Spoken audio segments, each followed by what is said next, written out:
Salutations à chacun et chacune de vous. Ici Suzanne Déborah-Jennings. J'espère que vous allez bien. Petite pensée aujourd'hui, quand on change notre façon de regarder les choses que l'on regarde changent aussi. C'est le principe même de la loi d'attraction, du principe créateur, là où nous portons notre attention, là où nous allons, évidemment. Donc, comment regardez-vous la situation mondiale actuelle? Comment regardez-vous la façon dont tout ça touche directement votre vie? Alors, je vous amène un autre son de cloche aujourd'hui qui est toujours le même pour moi depuis le début.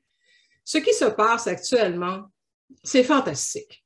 C'est merveilleux, souffrant, j'en conviens. C'est comme quand on fait de la rénovation. C'est pas plaisant d'être dans la période où, surtout quand on refait une cuisine au complet, c'est-à-dire les armoires, on doit tout vider, on vit dans un branle-bas de combat pour un bout de temps. Mais on accepte ça parce qu'on sait qu'après, ça va être beau, ça va être facile à ranger, ça va être merveilleux, ça va être ce que l'on voulait. Nous allons vivre dans une nouvelle cuisine, dans un nouveau monde. Donc, acceptons que le monde est en rénovation actuellement, pour ceux qui le veulent, bien sûr, et que de belles choses, non pas s'en viennent dans l'avenir, mais peuvent exister ici et maintenant en fonction des choix que vous faites, en fonction du regard que vous portez sur la vie, en fonction de votre vision des choses. Travaillez votre vision des choses. Travaillez à l'intérieur de vous, pour vous. Œuvrez sur votre énergie. Moi, je trouve que plus l'imposition des masques est maintenue, plus les masques tombent. Alors, c'est fantastique. On nous dit, allez vers certaines choses que je nommerai pas avec un regard éclairé.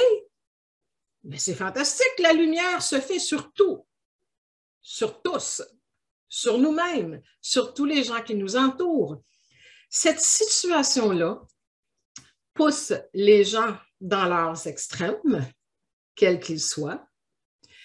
Et vous allez voir, j'ai un article qui s'en vient, là, qui parle que actuellement les énergies qui sont là fait tout ressortir, tout est son contraire. Donc, tous nos aspects bénéfiques, agréables ressortent et tous nos aspects toxiques, nos difficultés, nos peurs, tout remonte à la surface. Tout est mis en lumière. On veut aller vers un nouveau monde lumière, mais on ne veut pas mettre nos ombres devant la lumière pour bien les voir et pour corriger le tir sur ce qui nous tire vers le bas. Donc, moi, je vous invite à changer votre regard sur la situation. On est en plein cœur de l'ascension planétaire, personne ou à peu près en parle. Oui, on en parle de différentes façons, mais pas suffisamment versus tout le reste qu'on entend parler. Donc, l'humanité est en grand changement. On a une possibilité, une opportunité de changement. Donc, une opportunité, il faut la saisir. Donc, c'est pas tout le monde qui va saisir l'occasion de s'élever, de grandir, de changer. Tu sais, ça fait des années que je dis aux gens, si tu veux vivre de façon élevée, enlève ceci, enlève cela dans ton énergie, cesse de faire ceci, cesse de faire cela, aie une meilleure attitude, un meilleur comportement. Je comprends que c'est pas winner, là. C'est clair. Pourquoi? Parce qu'on aime la facilité, l'humain a une tendance paresseuse, on voudrait avoir le meilleur sans en payer le prix. Donc, on veut le meilleur en offrant toujours à l'univers le pire de notre vibration toxique. Ça ne marche pas comme ça. Je sais que ce n'est pas la première fois que je vous le dis. Et ce n'est pas la dernière non plus. Donc, je vous invite, à partir de cette petite pensée que je vous ai dit au début, quand on change notre façon de regarder les choses que l'on regarde changent aussi. Donc, si vous voyez que la situation actuelle est sans issue, dramatique, épouvantable, écœurante, nommez tous les mots que vous voulez qui sont extrêmement toxiques, c'est vers ça que vous allez, pour vous, dans votre propre vie. Mais si vous regardez la situation comme étant, oui, il y a un passage obligé, oui, il y a une rénovation à faire, mais comme le prémisse d'un nouveau monde, comme quelque chose qui se dessine tout en douceur, sans même qu'on s'en rende compte, parce que de plus en plus, les gens vont vers l'amour et tout ça. Regardez juste, on voit plein de vidéos, de collectifs, des gens qui se retrouvent, qui se rassemblent parce qu'ils trouvent que tout ce qui se passe dans le monde, je veux dire, c'est épouvantable, le traitement qui est fait à l'humain. Donc, les gens commencent à vouloir se tenir ensemble, à croire qu'ils méritent mieux, à penser que tous ensemble, on va y arriver. Voyez-vous les belles valeurs qui sont en train de sortir? Combien ça fait, j'allais dire d'années, mais de vie, qu'une grande majorité des humains pensent qu'ils ne méritent pas l'amour, qu'ils ne méritent pas la considération, qu'ils ne méritent pas l'abondance. Bien là, on est poussé à bout à un point tel qu'on commence à dire « je ne mérite pas ça, je mérite mieux que ça ».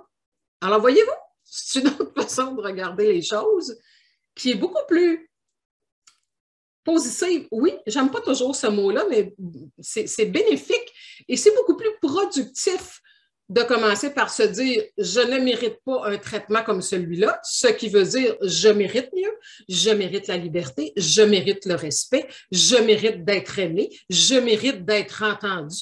Hey, c'est wow! Les prises de conscience et le renforcement intérieur qu'on mérite ce qu'il y a de mieux est en train de s'installer. C'est fantastique! Trouvez-vous? Alors, je ne vais pas m'éterniser sur le sujet. On va essayer de faire ça court puis de revenir avec d'autres choses comme ça. Mais j'aimerais que, on ne dit jamais 203, alors revoilà encore ma petite phrase. Quand on change notre façon de regarder les choses que l'on regarde changent aussi. Donc, sans dire que ce qui nous est fait, c'est fantastique, on n'est pas maso quand même, mais l'impact, notre réaction, ce que ça révèle de nous, ce que ça nous ouvre comme porte, ça, c'est fantastique. Alors, qu'on le veuille ou pas, il fallait que l'humain soit poussé à bout. On est dedans, puis encore là, je ne sais pas jusqu'à quel point l'humain va aller. Mais ça, c'est quand même plus ou moins important à mes yeux, à moi, où vont aller l'ensemble des humains, parce que ici, maintenant, aujourd'hui, vous, toi qui m'écoutes, que vas-tu faire pour changer ta vision des choses, pour l'amener dans une direction où tu veux aller? Occupe-toi de créer un nouveau monde. Ça, c'est mon discours à moi depuis le début de toute cette histoire. Occupe-toi de te créer un nouveau monde dans ta propre vie. Aie une nouvelle attitude, une meilleure attitude, de meilleurs comportements. Tu auras une meilleure vibration et tu vivras dans un nouveau monde que tu ne connaissais pas avant, indépendamment du chaos. Alors, je vous invite à réfléchir à tout ça. Passez le mot, mettez des pouces, des commentaires, partagez. Ça pourrait aider bien des gens qui sont déprimés. J'ai parlé à quelqu'un qui était en santé du côté énergétique, évidemment, et dit actuellement, ce que je vois, c'est que les gens qui ont compris des choses et qui refusent évidemment d'aller dans la direction dans laquelle on nous pousse à aller, ils sont soit colériques, enragés ou dépressifs. Alors, vous êtes ceux qui sont en marche vers la souveraineté. Tenez-vous debout. Non pas juste physiquement, je résiste, mais fort intérieurement de votre conviction que vous méritez ce qu'il y a de mieux et que vous allez garder non seulement votre intégrité physique, mais votre intégrité au niveau de votre âme, au niveau de la divinité qui est implantée en vous. Et c'est ce que j'ai à vous dire aujourd'hui. Moi, je n'ai que des beaux mots, une belle vision de tout ce qui est en train de se passer là. Pourquoi? On dit souvent, élève ta pensée au-dessus de ce qui est maintenant et projette-toi dans le monde que tu désires voir arriver. Alors, c'est l'invitation que je vous lance aujourd'hui. À bientôt. Au revoir.